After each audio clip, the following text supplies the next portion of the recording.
जरा सो चमर डुरा दो भाई के बनो पाँचों करन गुरु 24 दिन रात बनो पाँचों करन गुरु 24 दिन रात चमर डुरा दो भैया मुँह पर चक्कर लटके जरा सो चमर डुरा दो भैया के बल भगवान तुम्हारे चरणों में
उस गोष्ठी के लिए प्रथम संचिता। जो मोह माया माने बदिसर मदन मर्दन वीर, जो विपुल विघ्नों बीच में ध्यान धारण नीर है, जो तरण तारण भव निवारण भव जलधि के दीन है, वे वंदिनी दिनेश तीर्थंकर स्वयं महावीर। जय जिन्हें सभी को सर्वज्ञ भगवान महावीर स्वामी की पंच कल्याणक जगत का कल्याण करें। आज हम सभी भगवान महावीर की जन्म जयंती पर पालना झूलन के इस पावन अवसर पर एकत्रित हुए हैं। वीर प्रभु का जीवन तथा इष्टोपदेश अनेकांत में था। आज मैं भक्ति पूर्वक प्रभु के परम उपकारों से प्रेरित होकर उनके कल्याणकों के विषय में बोलूँगी। यदि उसमें कोई त्रुटि हो तो क्षमा करें। भगवान महावीर की आत्मा का भवभ्रमण का समय अब पूरा हुआ। भगवान महावीर का अंतिम तीर्थंकर अवतार होने ही वाला था। अंतिम जन्म का समय आ गया था। उन महात्मा के अनादिकाल के भव समुद्र का किनारा आ चुका था और अनेकांत भव से चल रही वृत्तिगत आत्म साधना के प्रताप से महामंगल मोक्ष पर बिल्कुल निकट आ गया था। उन मंगल आत्मा को 16वें स्वर्ग से इस भरत क्षेत्र में अवतरित होने में अब कुल 6 माह ही शेष थे।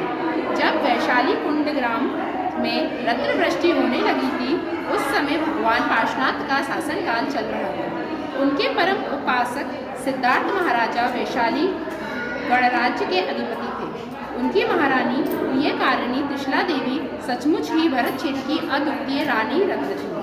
रात्रि के पिछले पहर में माता ने 16 सपने देखे, यानी प्रभु गर्भ में आ चुके थे। मंगल दिन अति सुखदाता आए उष्णशिला माता, नरहरि देव नमो जिन माता हम शरणावत पावन साता। अब घड़ी आ चुकी थी प्रभु जन्म की। चैत्र शुक्ल त्रयोदशी के मंगल दिन वैशाली कुंड ग्राम में भगवान महावीर का अवतार हुआ। यानी अभी के समय से देखा जाए तो ईस्वी सन पूर्व 585 वर्ष तारीख 28 मार्च सोमवार। उस काल में समस्त ग्रह सर्वोच्च स्थान में थे। ज्योतिष विज्ञान के अनुसार ऐसा उत्तम योग 10 कोड़ा कोड़ी सागरोपम में 24 बार ही आता है और वीर प्रभु की यह जन्म कुंडली उनका बाल ब्रह्मचारीपना सूचित करती है। भगवान पार्श्वनाथ प्रभु के मोक्ष गमन पश्चात 178 वर्ष में बाद ही महावीर प्रभु का जन्म हुआ था। उनके शरीर पर 1000 शुभ उत्तम लक्षण थे। उनके बाएं पैर में केशरी सिंह देखकर हरि ने हरि का हरि लक्षण प्रसिद्ध किया, यानी कि पहला हरि यानी इंद्र, दूसरा हरि यानी भगवान और तीसरा हरि माने सिंह लक्षण, यानी पहले देव फिर मनुष्य और फिर त्रियंज। उन सिंह लक्षण युक्त प्रभु को वीर जैसे नाम से संबोधित करके इंद्रों ने उनकी स्तुति की। आज हम प्रभु को 5 नामों से जानते हैं: वीर, अतिवीर, सन्मति, वर्धमान और महावीर। भगवान महावीर की ऊंचाई 7 हाथ यानी 1 धनुष यानी 10 फुट 3 मीटर थी और उनकी आयु 72 वर्ष यानी कि 71 वर्ष 6 माह और 17 दिन थी। जन्म के बाद से चारों ओर खुशियाँ ही खुशियाँ और समृद्धि फैल चुकी थी। अब समय आ चुका था प्रभु के तप कल्याणक का। मार्गशीर्ष कृष्ण दशमी के दिन प्रभु का तप कल्याणक है। जब महावीर प्रभु को जाति स्मरण हुआ तो उन्होंने स्वर्गलोक के दिव्य दृश्य देखे, चक्रवर्ती का वैभव देखा, सिंह देखा, सम्यक्त का बोध देखा और मुनिवर को भी सम्यक्त बोध देते हुए देखा। उनने पूर्व भव की नरक गति भी देखी। इस प्रकार अनेक पूर्व भव देखकर तुरंत ही वीर प्रभु ने जिन दीक्षा ली। दीक्षा पश्चात प्रभु ने वैशाख शुक्ल दशमी को केवल ज्ञान प्राप्त किया। अब समय आ चुका था भगवान के निर्माण का। पंचम काल का प्रारंभ बस होने ही वाला था। पंचम काल के प्रारंभ होने में अब सिर्फ 3 वर्ष 8 मास और 15 दिन ही शेष थे। प्रभु का विहार थम गया था। वाणी का योग भी मोक्ष गमन के 2 दिन पूर्व ही रुक गया था। भले वाणी बंद हो गई थी, पर प्रभु का शांत रस झटती मुद्रा देखकर अनेक जीव धर्म की प्राप्ति कर रहे थे। कार्तिक कृष्ण अमावस्या यानी दीपावली पर प्रभु ने मोक्ष को प्राप्त किया। नमन करता उन जिनेश्वर देव को, धर्म चक्र चला गए शिव गेह जो, गए वामपुर से निर्माण को, संत मुनि गर्धन नमे कल्याण। वीर प्रभु ने पंचम गति को प्राप्त किया और वे सिद्ध हुए, मुक्त हुए। मोक्ष यानी क्या? मुक्त होना, दुखों के विकारों से, बंधनों से मुक्त होना ही मोक्ष है। मोक्ष आत्मा की अनंत आनंद में अतीन्द्रिय दशा है। इस मोक्ष की प्राप्ति के वांछक होने के कारण ही हम सभी मुमुक्षु कहलाते हैं। मोक्ष ही अंतिम साध्य है। अंत में मैं सभी से यही कहना चाहूँगी कि और ये कामना करूँगी कि जिस प्रकार प्रभु ने अपने जन्म मरण के बंधन से मुक्त हो गए, उसी प्रकार हम भी अपने जन्म मरण के बंधन से मुक्त हों और प्रभु समान ही मोक्ष रूपी लक्ष्मी को प्राप्त करें। जय जी। चतुर्थ काल के 75 वर्ष 3 माह शेष बचे थे जब वैशाली गणराज्य में बासी कुंड ग्राम में राजा सिद्धार्थ के यहाँ राजमहल में रानी त्रिशला देवी के उदर से त्रयोदशी को सोमवार के दिन भगवान महावीर का जन्म हुआ था। तीसरे वक्ता के रूप में साधना जैन अपने भगवान महावीर स्वामी जी जैन धर्म के 24वें और अंतिम कीर्तन करते। इनका जन्म 6ठी शताब्दी ईसा पूर्व बिहार के कुंड ग्राम में हुआ था। इनके पिता का नाम राजा सिद्धार्थ और माता का नाम त्रिशला था। इन्होंने 30 वर्ष की आयु में सार्वजनिक जीवन त्याग कर कठिन तपस्या और सर्वोच्च ज्ञान प्राप्त किया। भगवान महावीर ने अहिंसा, सत्य, अपरिग्रह और ब्रह्मचर्य का संदेश दिया। महावीर स्वामी के मुख्य बिंदु जन्म और बचपन से इनका प्रारंभिक नाम वर्धमान था। त्याग तपस्या 30 वर्ष की आयु में वर्धमान ने घर छोड़ दिया था तथा 12 वर्ष तक कठिन तपस्या और मौन साधना की। इनके बचपन के नाम वीर, अग्निवीर, सदमती, वर्धमान और महावीर। ज्ञान प्राप्ति भगवान महावीर ने 12 वर्षों की कठोर तपस्या के बाद ऋजु पालिका नदी के तट पर 1 साल वृक्ष के नीचे केवल ज्ञान प्राप्ति की। भगवान महावीर ने 72 वर्ष की आयु में पावापुर से मोक्ष प्राप्त हुए।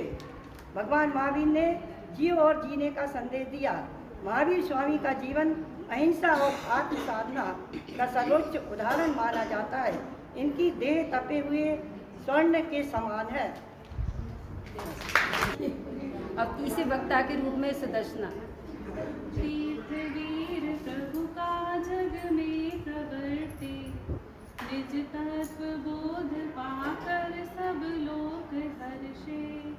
दुर्भावना न आवे मन में कदापि, निर्दोष निर्विकारी आराधना प्रवर्ते। आज हम सभी महावीर स्वामी के जन्म कल्याणक के लिए यहाँ एकत्रित हुए, जन्म कल्याणक मनाने के लिए आए हैं। कल्याणक तो बहुत समय पहले मनाया गया है, लेकिन ये हमें प्रेरणा देता है कि जैसे इन्होंने अपने जन्म मरण का अभाव किया है, वैसे ही हम भी अपने जन्म को अंतिम जन्म बना सकते हैं। लेकिन जब वो यहाँ तक पहुँचे हैं तो उनकी ये जर्नी यहीं से नहीं शुरू हुई थी कि महावीर भगवान बने और मोक्ष चले गए। कहीं ना कहीं उसकी शुरुआत थी। क्या आप में से कोई जानता है जो उनका परिचित पूर्व भाव, जो आपको पता हो कि हाँ पूर्व में ये थे और फिर यहाँ से यहाँ तक है ना? मारीची के जीव को सबको पता है। इससे भी पुरानी एक पुरूरवा भील। सबसे पहले कहानी उनकी पुरूरवा भील से जुड़ती है कि वो शुरू में थे पुरूरवा भील, कौवे के मांस का त्याग करते हैं और वहाँ से जर्नी शुरू होती है उनकी मारीची के जीव तक आते हुए। लेकिन भील की पर्याय को पार करके वो जैन कुल मिल गया उनको, आदिनाथ जैसे दादाजी मिल गए। लेकिन वहाँ पे भी भ्रष्ट होके वो कहाँ पहुँच गए कि उनको बनना था 24वां तीर्थंकर, तो वहाँ से भी भ्रष्ट होके वो कई पर्याय में भटकते हुए फिर सिंह की पर्याय मिली और वहाँ से उन्होंने तीर्थंकर प्रकृति बांध के और फिर महावीर की पर्याय को प्राप्त किया, सम्यक दर्शन प्राप्त किया सिंह की पर्याय में। तो ऐसे ही हम किस पर्याय में हैं इससे कोई फर्क नहीं पड़ता कि स्त्री हैं तो मोक्ष नहीं जा सकते, प्रयत्न नहीं कर सकते। जब वो सिंह कर सकता है तो हम तो उससे ज़्यादा योग्य है सम्यक दर्शन प्राप्त करने के लिए। मोक्ष नहीं जा सकते तो क्या सम्यक दर्शन का पुरुषार्थ अभी से कर सकते हैं। और बस महावीर भगवान की शिक्षाएं सब पता है। एक थोड़ा सा परिचय, जयंती है इसलिए थोड़ा सा कर लेते हैं। उनका जन्म कब हुआ था? चैत्र शुक्ल त्रयोदशी। ठीक है। माता पिता का नाम राजा सिद्धार्थ, रानी त्रिशला देवी थी। और उन्होंने दीक्षा किस आयु में ली थी? दीक्षा 30 वर्ष में दीक्षा ली। 42 में केवल ज्ञान प्राप्त किया और 72 में मोक्ष को प्राप्ति की और हम भी शीघ्र निर्वाण प्राप्ति करें, ऐसी मंगल कामना से जय श्री। इन्होंने विवाह नहीं किया था, लेकिन कलिंग देश के चंपापुरी के महाराजा जिस शत्रु की सुपुत्री यशोधरा सुकन्या से विवाह का प्रस्ताव आया था, पर उन्होंने विवाह संस्कार से मना कर दिया था। वह अंतिम 5वें बाल ब्रह्मचारी तीर्थंकर थे। यशोधरा ने भी राजुल की भांति आत्म साधना में जीवन बिताया। अब अगले वक्ता के रूप में प्रतिभा को आमंत्रित करती हूँ, वे अपने विचार व्यक्त करें। जय। जिसने जीता अपने मन को वही सच्चा वीर, ऐसे प्रभु महावीर को मेरा सत सत नमन गंभीर। आज मैं आप सबसे एक प्रश्न पूछकर अपनी वाणी प्रारंभ करना चाहती हूँ। दुनिया का सबसे बड़ा वीर कौन है? क्या वह जो युद्ध जीत ले? क्या वह जो दूसरों को हरा दे? या वह जो स्वयं पर विजय पा ले? यदि उत्तर तीसरा है तो निसंदेह वह है भगवान महावीर स्वामी। महावीर केवल एक नाम नहीं, बल्कि आत्मविजय, अहिंसा, संयम और अनंत प्रकाश का प्रतीक है। एक कहानी से शुरू करते हैं। कल्पना कीजिए, एक राजमहल, वैभव, सुख सुविधाएं, सेवक, सम्मान, सब कुछ उपलब्ध है। फिर भी एक राजकुमार के मन में प्रश्न उठता है, क्या यही जीवन है? यही प्रश्न बालक वर्धमान के भीतर जागा। वे बाहर से राजकुमार थे, पर भीतर से एक जागृत आत्मा। उनका जन्म कुंडलपुर में राजा सिद्धार्थ और माता त्रिशला के घर हुआ। माता ने 16 शुभ स्वप्न देखे, जिन्होंने संकेत दिया कि यह बालक संसार को नई दिशा देगा। राजमहल में जन्म लिया, मन फिर भी विरक्त। जग को देना था जिन्हें आत्मधर्म का वक्त। बचपन से ही थे अलग। बालक वर्धमान सामान्य बच्चों जैसे नहीं थे। उनमें साहस था, पर उससे भी अधिक संवेदना थी। शक्ति थी, पर उससे भी अधिक शांति थी। एक बार एक विषधर सर्प सबको भयभीत कर रहा था। बालक वर्धमान ने उसे बिना हिंसा शांत किया। यही वह क्षण था जिसने सिद्ध किया कि सच्ची वीरता शक्ति में नहीं, शांति में है। जीवन का सबसे बड़ा मोड़। 30 वर्ष की आयु, जहाँ लोग संसार बसाते हैं, वहाँ उन्होंने संसार छोड़ दिया। उन्होंने राजसुख, परिवार, वैभव सब त्याग दिया। क्यों? क्योंकि उन्हें बाहर का राज्य नहीं, भीतर का साम्राज्य जीतना था। यहाँ से शुरू हुआ तप, त्याग और आत्मविजय का अद्भुत सफर। जिसने चाहत छोड़ दी वही सबसे धनवान। जिसने खुद को जान लिया वही हुआ महान। तपस्या। जिसने राजकुमार को तीर्थंकर बनाया। 12 वर्ष 6 माह की कठिन साधना, भूख प्यास, अपमान, पीड़ा, मौसम की मार, सब कुछ सहते हुए वे अडिग रहे। पर उनका सबसे बड़ा युद्ध बाहर से नहीं था। उनका युद्ध था क्रोध से, लोभ से, मोह से, अहंकार से। और जब मन जीत लिया तभी वे बने महावीर। आज की दुनिया के लिए उनकी शिक्षा है। भगवान महावीर की शिक्षा केवल इतिहास नहीं, आज के जीवन का समाधान है। अहिंसा। आज केवल हथियारों से हिंसा नहीं होती, शब्दों से, सोशल मीडिया से, व्यवहार से भी होती है। महावीर कहते हैं, किसी के मन को भी चोट मत पहुंचाओ। अपरिग्रह। आज लोग वस्तुएं जमा कर रहे हैं, पर शांति खो रहे हैं। महावीर का संदेश है, कम में भी सुखी रहना सीखो। अनेकांतवाद। आज हर कोई अपनी बात को ही अंतिम सत्य मानता है। महावीर सिखाते हैं, हर दृष्टिकोण में कुछ सत्य हो सकता है। युवाओं के लिए कुछ संदेश। प्रिय युवाओं, महावीर भगवान का जीवन आज आपके लिए सबसे बड़ा सक्सेस फॉर्मूला है। फोकस चाहिए, ध्यान सीखो। एंगर कंट्रोल चाहिए, क्षमा सीखो।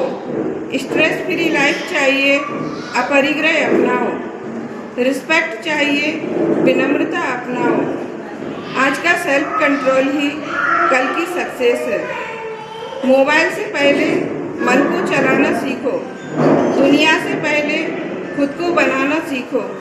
महावीर का पथ जो अपनाए, जीवन में ऊंचा उठना सीखो।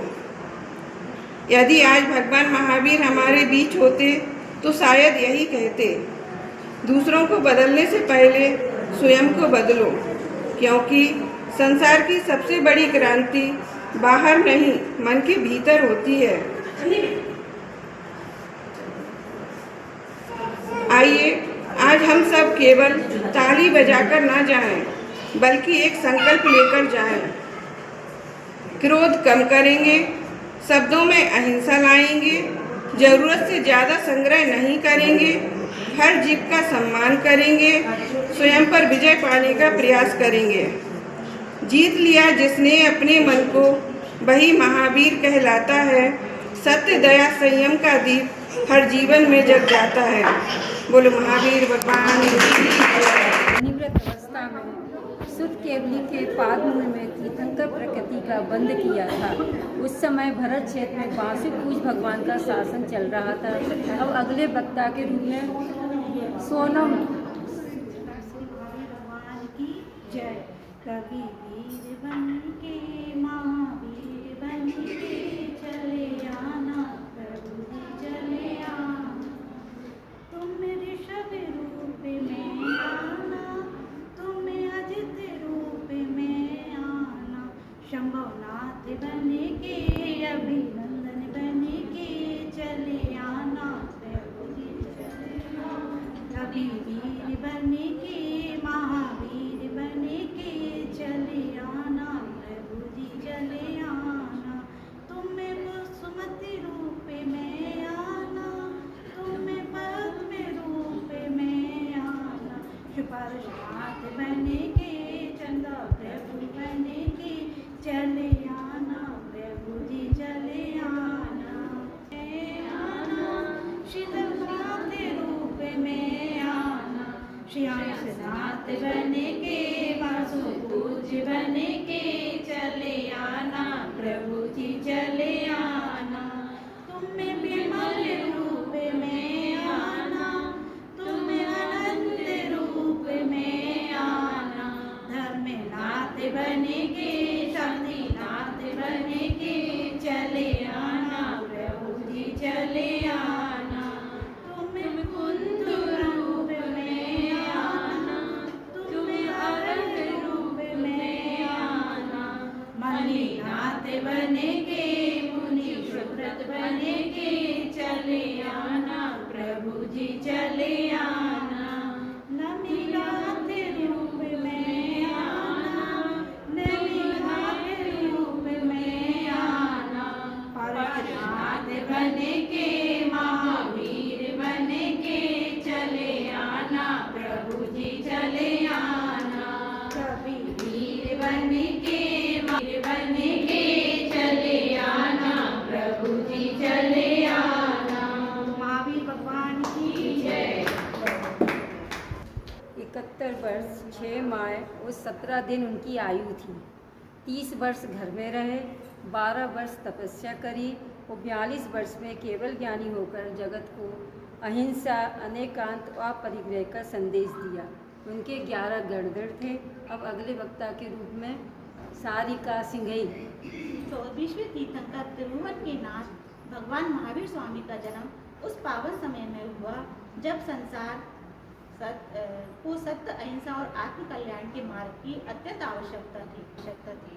भगवान महावीर ने अपने दिव्य उपदेशों से संपूर्ण जगत को अहिंसा, सत्य, अपरिग्रह, ब्रह्मचार्य और असत्य जैसे महान सिद्धांत प्रदान किए। भगवान महावीर का संदेश केवल किसी एक समाज के लिए नहीं बल्कि संपूर्ण मानवता के लिए है। उन्होंने सिखाया, जियो और जीने दो तथा अहिंसा ही परम धर्म है। आज के इस पावन दिन हम सभी संकल्प लें कि अपने जीवन में क्रोध, मान, माया, लोभ को त्याग कर प्रेम, करुणा और संयम को अपनाएं। यही भगवान महावीर स्वामी के प्रति सच्ची महावीर जयंती होगी। आइए इस महोत्सव को हर्ष, उल्लास और धर्म प्रभावना के साथ मनाएं और प्रभु के प्रार्थना करें कि हम हमारे जीवन में भी सम्यक दर्शन, सम्यक ज्ञान और सम्यक चारित्र का प्रकाश बना रहे। भगवान महावीर के जीवन में विशेष घटनाएं हुई वो मैं बता रही हूँ। त्रिपृष्ठ नारायण की पर्याय में कोटि शिला उठाकर महान पराक्रम किया। इस शिला को सामान्य मनुष्य नहीं उठा सकता। त्रिपृष्ठ नारायण का जीव मरकर नरक गया। उसका भाई विजय बलभद्र मोक्ष में गया। कोटि शिला पर करोड़ों मुनियों ने मोक्ष प्राप्त किया है। प्रथम तीर्थंकर आदिनाथ का पौत्र मारीच होकर स्वयं भी अंतिम तीर्थंकर हुआ। प्रथम चक्रवर्ती का पुत्र होकर भी स्वयं विदेश क्षेत्र से प्रिय मित्र चक्रवर्ती हुआ। सिंह होकर मांस भक्षण भी किया। वो तीर्थंकर होकर परम अहिंसा का उपदेश भी दिया। मुनि बनकर स्वर्ग भी गया। वो नारायण होकर नरक भी गया। अब अगले वक्ता के रूप में श्रीमती उमा जैन अपने विचार व्यक्त करेंगे। जय जिनेन्द्र, महावीर भगवान की जय। भगवान महावीर का जन्म कुंडगिरी में हुआ था। ये 72 साल की इनकी आयु थी। इनकी माता का नाम त्रसला और पिता का नाम सिद्धार्थ था। भगवान महावीर जन्म से ही बहुत बलशाली थे और इनके बचपन के 5 नाम थे: वीर, अतिवीर, सन्मति, वर्धमान और महावीर। इनको 30 वर्ष की आयु में इन्होंने घर छोड़ दिया था और 41 वर्ष की आयु में इन्होंने केवल ज्ञान प्राप्त किया था और 30 वर्ष तक घूम घूम के सारे देश में जैन धर्म का प्रचार किया था। इनके मुख्य सिद्धांत थे जियो और जीवो। महावीर के राज में गाय और शेर एक ही घाट पर पानी पीते थे। किसी को किसी से भय नहीं था, किसी को किसी से डर नहीं था। भगवान महावीर के समूह शरण में करोड़ों करोड़ों मुनि थे और श्रुत केवली और केवली तो 16,000 के करीब थे और आर्यका माता 4,000 थी। इसके बाद में महावीर स्वामी पावापुर से धर्म का प्रचार करते करते ऋजुकुला तट के नीचे उन्होंने केवल ज्ञान प्राप्त किया था। जब महावीर स्वामी को मोक्ष हुआ उसके पहले उसके बाद शाम को गौतम गणधर को केवल ज्ञान की प्राप्ति हुई थी और हम लोग इस उपलक्ष्य में अमावस्या के दिन, कार्तिक कृष्ण अमावस्या के दिन दीपावली मनाते हैं। आगे चलते रहेंगे, हम लोग का बहुत बड़ा कर्तव्य है। हम सब लोग इसी तरह इकट्ठे हमेशा होंगे, ये प्रण लेके चलें। जब भी कोई कहीं भी एकत्रित होगा हम सब लोग धर्म प्रभावना में आगे बढ़ेंगे और आगे चलेंगे। इसी तरह हम लोग की भावना व्यक्त हो सकती है, इसके अलावा कोई रास्ता नहीं अपने लिए। इसलिए सबको एकत्रित होना और अपनी धर्म प्रभावना इसी तरह बढ़ाना है। सबका बहुत बहुत आभार, बहुत बहुत धन्यवाद।